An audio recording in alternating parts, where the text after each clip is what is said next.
नमस्कार विद्यार्थियों, श्रीमती मौरी देवी तापड़िया कन्या महाविद्यालय जसवंतगढ़ के YouTube चैनल पर एक बार पुनः आपका हार्दिक स्वागत और अभिनंदन है। मैं प्रवक्ता चंद्र प्रकाश गुर्जर। आज की क्लास हमारी जो बीए प्रथम वर्ष, बीएससी प्रथम वर्ष और बीकॉम प्रथम वर्ष के छात्रों हेतु होगी, जिसमें अनिवार्य विषय आपके गांधी जीवन और दर्शन है, उसकी जो आज की क्लास हमारी होगी। तो पिछली क्लास में हमने जाना था कि जैसे कि महात्मा गांधी के द्वारा जो दक्षिण अफ्रीका में जो अपना समय व्यतीत किया जाता है और दक्षिण अफ्रीका में किए गए समय व्यतीत किया जाता है, उस दौरान जो आंदोलनकारी घटनाएं घटित होती है, जो घटनाएं जिसके तहत दक्षिण अफ्रीका के लोगों को अत्याचारों यानी ब्रिटिश अत्याचारों से मुक्त महात्मा गांधी के द्वारा करवाया जाता है। वहाँ पे जो कई आंदोलन उनके द्वारा किए जाते हैं और जो रंग भेद की नीति है, जो अंग्रेजों की, उस नीति का विरोध किया जाता है। किस तरीके से महात्मा गांधी प्रताड़ित होते हैं, जैसा कि हमने देखा थी, जो किस सिलसिले से, एक मुकदमा लड़ने के सिलसिले से वह दक्षिण अफ्रीका था। जैसा कि हमने पिछले वीडियो में कहा था कि महात्मा गांधी भारत लौट आते हैं और उसी के पश्चात बात करें तो जो महात्मा गांधी 1915 ईस्वी में, जो 9 जनवरी 1915 ईस्वी में भारत लौट आते हैं और इसी दिन को जो प्रवासी भारतीय दिवस के रूप में मनाया जाता है। और इसी उपलक्ष्य में जब महात्मा गांधी जब स्वदेश लौटते हैं, उसके पश्चात महात्मा गांधी यहाँ जो अपोलो बंदरगाह है जो बंबई में स्थित है, वहाँ पर उतरते हैं। उसके पश्चात महात्मा गांधी जो राजनीतिक गतिविधियों में यहाँ भारत में सक्रिय हो जाते हैं और उसके पश्चात 1947 तक महात्मा गांधी के द्वारा कई जो आंदोलन किए जाते हैं, जिनमें प्रमुख आंदोलनों के बारे में हम पढ़ेंगे, जिसके तहत महात्मा गांधी के द्वारा जो अपनी राजनीतिक भूमिका निभाई जाती है। तो ये शुरुआत कहाँ से होती है? जब भारत में लौटने के पश्चात अगर बात करें तो जब महात्मा गांधी भारत में लौटते हैं तो ब्रिटिश सरकार, उस समय ईस्ट इंडिया कंपनी का शासन भारत में रहता है, ब्रिटिश सरकार का रहता है। तो ब्रिटिश सरकार की बात करें तो ब्रिटिश सरकार ताज का शासन। तो उसी दौरान ब्रिटिश सरकार प्रथम विश्व युद्ध में उलझी हुई थी और प्रथम विश्व युद्ध चल रहा था। 1915 में महात्मा गांधी आते हैं और प्रथम विश्व युद्ध 1914 ईस्वी से लेकर 18 ईस्वी तक होता है। इसी युद्ध के दौरान महात्मा गांधी के द्वारा जो भारत पहुंचने के पश्चात अंग्रेजों की, ब्रिटिश सरकार की मदद की जाती है। जब अफ्रीका से महात्मा गांधी भारत आते हैं तो उनका, महात्मा गांधी का मानना होता है कि इस युद्ध के पश्चात भारत को जो स्वराज की प्राप्ति हो जाएगी और ब्रिटिश सरकार के द्वारा जो स्वराज भारतीयों को दे दिया जाता है। तो इसी कारण महात्मा गांधी के द्वारा जो बढ़ चढ़कर जो इसमें हिस्सा लिया जाता है और इस प्रथम विश्व युद्ध में जो ब्रिटिश सरकार की सहायता की जाती है। और भारतीय जो नवयुवक है, जो जवान युवा लोग हैं, उनको महात्मा गांधी के द्वारा प्रोत्साहित किया जाता है ब्रिटिश सरकार आर्मी में भर्ती होने के लिए, ताकि प्रथम विश्व युद्ध में जो ब्रिटिश सरकार की जीत हो सके। तो इसी दौरान कई युवकों को प्रोत्साहित किया, गाँव महात्मा गांधी खुद घूमते हैं और नवयुवकों को जो सेना में भर्ती होने के लिए प्रोत्साहित करते हैं, क्योंकि उनका मानना था कि जब उनके द्वारा जो स्वराज की प्राप्ति हो जाएगी और जो ब्रिटिश सरकार है उन्हें वो स्वराज दे देगी जो प्रथम विश्व युद्ध समाप्त होने के पश्चात।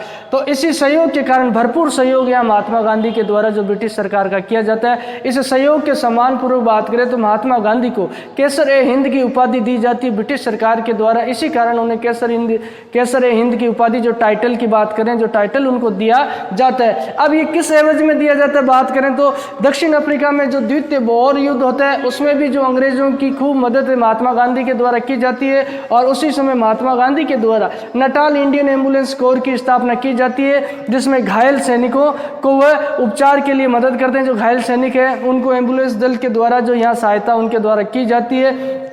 तो इस कारण, और उसके अलावा जो भारत में जो प्रथम वर्ष विश्व युद्ध होता है 1914 से 18 ईस्वी, उसी में भी महात्मा गांधी के द्वारा स्वैच्छिक एम्बुलेंस दल की स्थापना की जाती है।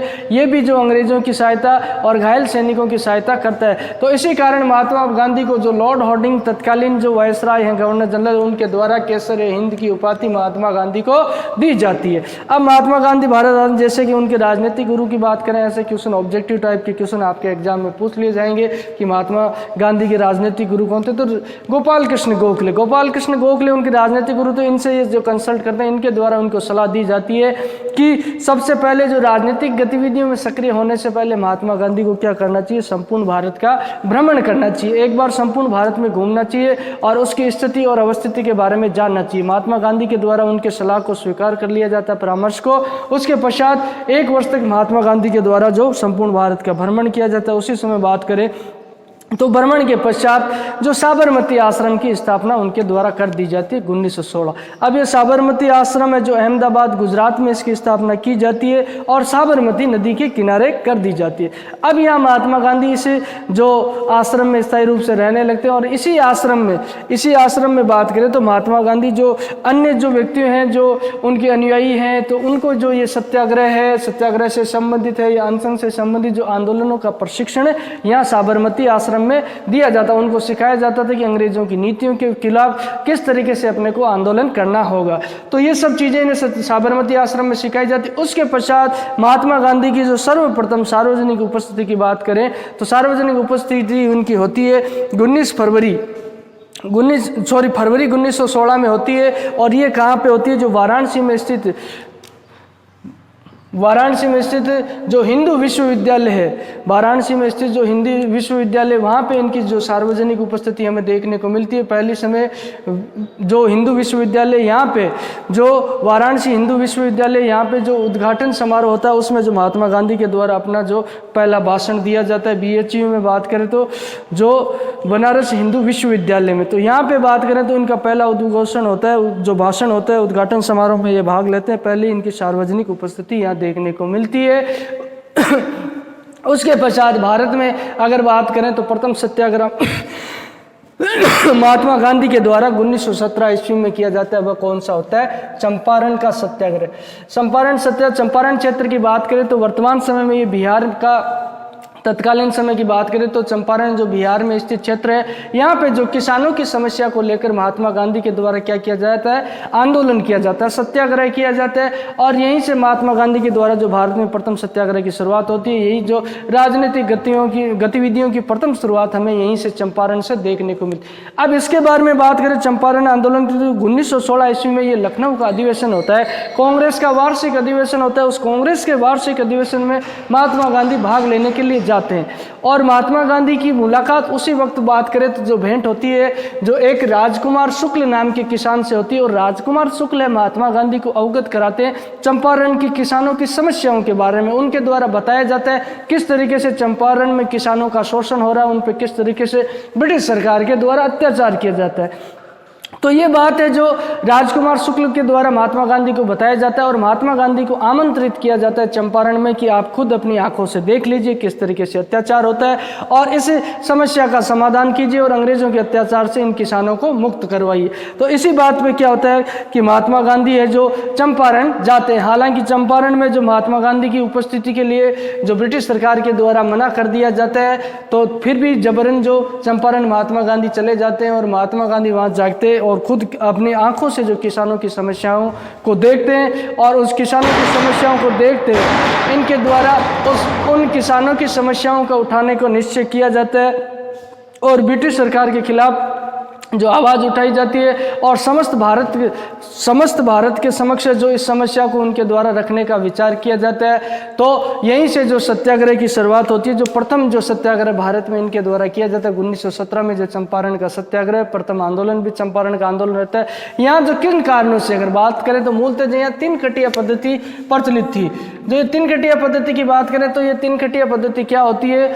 जो जमीन के 20वें हिस्से जो हिस्से तीसरे हिस्से पे मतलब 3/20 है, यहाँ जो तीसरे हिस्से पे इनको क्या करनी पड़ती थी? जबरन जो यूरोपियन बागान मालिक थे उनके द्वारा जबरन नील की खेती करवाते थे कि अगर 20 बीघा खेत किसी के पास है तो 3 बीघा खेत में तो उसको ये जो नील की खेती करनी ही होगी और उसी को नील की खेती में जो फसल जो नील की खेती उत्पादित होती है उस वस्तु को जो नील को ये मनमानी इच्छा यानी मनमाने भावों के आधार पर अंग्रेज खुद खरीदेंगे। तो ये किसानों के साथ जो जबरन जो नील की खेती करवाई जाती थी, जैसा कि नील दर्पण नाटक है जिसके लेखक है दीनबंधु। इसी में जो चंपारण के किसानों की समस्याओं का बड़ा मार्मिक विवरण हमें देखने को मिलता है। नील दर्पण नाटक के लेखक कौन है? दीनबंधु। तो उसी दौरान जो महात्मा गांधी के द्वारा चंपारण का दौरा किया जाता है और उन समस्याओं को संपूर्ण भारत के समक्ष रखा जाए और ब्रिटिश सरकार को मजबूर कर दिया जाता है। ब्रिटिश सरकार के द्वारा उसी समय जो एक जांच आयोग गठित किया जाता है, उसके अध्यक्ष सर फ्रैंक स्लाई को रखा जाता है और साथ में आयोग का सदस्य महात्मा गांधी को बना दिया जाता है और महात्मा गांधी जो आयोग को इन समस्याओं के बारे में बताने में सफल होते हैं और इन समस्याओं से जो इस आयोग को अवगत कराया जाता है और महात्मा गांधी की बातों से ये जो आयोग सहमत हो जाता है। और इसी के पश्चात 3 खटिया पद्धति यानी कि जबरन जो नील की खेती किसानों से यूरोपीय बागान मालिकों के द्वारा करवाई जाती थी उसको क्या कर दिया जाता है, समाप्त कर दिया जाता है। और किसानों को बात करें, जो किसानों से जो धन वसूला जाता है यूरोपियन अधिकारों के द्वारा और जो जुर्माना किसानों से वसूला गया उसको भी महात्मा गांधी के द्वारा क्या कर दिया जाता है, पुनः वापिस करवा दिया जाता है। लेकिन किसान सरहबेसी की जो दरें देने से मना कर देते, सरहबेसी देने से मना कर देते। सरहबेसी कौन होती है? सरहबेसी वो होती है जो लगान की बढ़ी हुई दरें होती है उसे सरहबेसी कहते हैं। किसानों के द्वारा इस बात के लिए मना कर दिया जाता है। किसान जो लगान की जो दरें बढ़ी उसके अनुसार लगान देने से मना कर देते।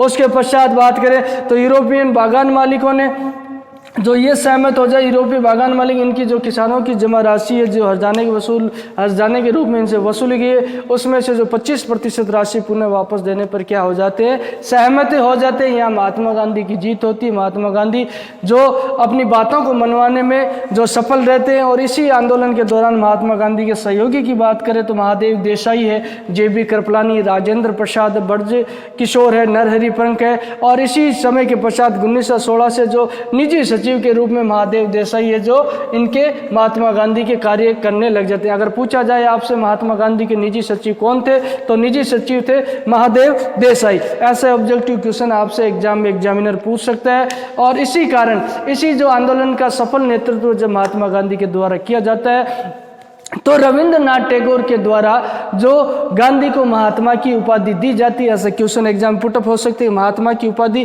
कौन से आंदोलन सत्याग्रह के दौरान जो महात्मा गांधी को दी गई थी? तो चंपारण सत्याग्रह के दौरान, चंपारण आंदोलन के दौरान 1917 में जो रविंद्रनाथ टैगोर के द्वारा जो यह महात्मा गांधी की उपाधि दी, गांधी को महात्मा की उपाधि दी जाती है।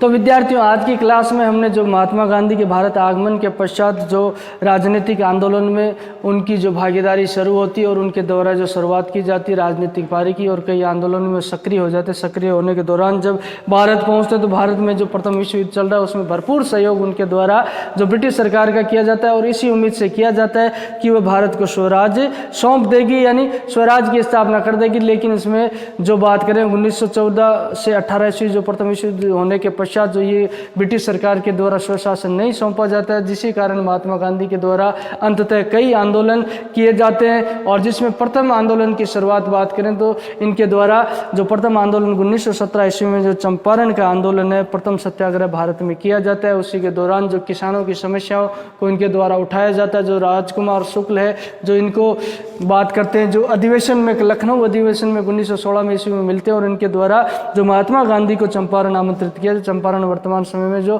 बिहार में स्थित है, तो वहां जाकर किसानों की जो समस्याओं का समाधान करने में और अंग्रेजों को किसानों की बातें मनवाने, अपनी बातें मनवाने महात्मा गांधी सफल रहते हैं। और इस आंदोलन का सफल संचालन सबसे पहले महात्मा गांधी के द्वारा किया जाता है। ये जो आंदोलन है, सत्याग्रह है, जो महात्मा गांधी का प्रथम सत्याग्रह भारत में रहता है, जिसका सफल संचालन करते हुए किसानों की समस्याओं को समाधान करने में वह सफल रहते हैं। और इसी सफल आंदोलन के संचालन के कारण महात्मा गांधी को महात्मा की उपाधि जो रविंद्रनाथ टैगोर के द्वारा दी जाती है। तो ये था आज का चंपारण का सत्याग्रह। इसके पश्चात महात्मा गांधी के द्वारा अन्य जो आंदोलन किए गए उसके बारे में हम जानेंगे अगली क्लास में। तो आज के लिए बस इतना ही और सभी विद्यार्थियों का एक बार पुनः बहुत बहुत धन्यवाद।